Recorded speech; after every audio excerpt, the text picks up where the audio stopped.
बिस्मिल्लाहिर्रहमानिर्रहीम बिस्मिल्लाहिर्रहमानिर्रहीम सल्लल्लाहु अला हबीबी मोहम्मद वसल्लम अस्सलामु अलैकुम वरहमतुल्लाहि वबरकातुहू।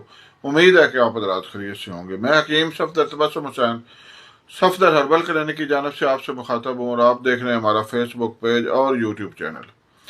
फेसबुक पेज का नाम है सफदर हर्बल क्लिनिक और यूट्यूब चैनल का नाम है सफदर हर्बल ट्यूब।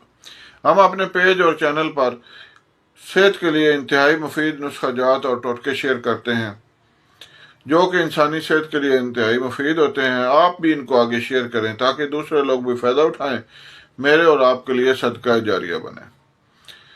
आज आपको तबखीर मैदा, सर में दर्द, पाँव के तलवों में दर्द और जलन, खारिश, पिंडलियों में दर्द और जिस्म में थकावट का इंतहाई बेहतरीन और आसान तरीन नुस्खा बता रहा हूँ।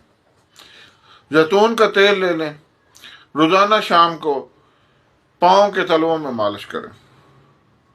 मैं आपको पूरे वसूख से कहता हूँ कम से कम 15-20 मिनट आधा घंटा मालिश करें तो आपका मैदा भी ठीक हो जाएगा, तबखीर मैदा ख़त्म हो जाएगी और आपकी पिंडलियों का दर्द भी ख़त्म हो जाएगा, थकन भी ख़त्म हो जाएगी, सर का दर्द भी ख़त्म हो जाएगा।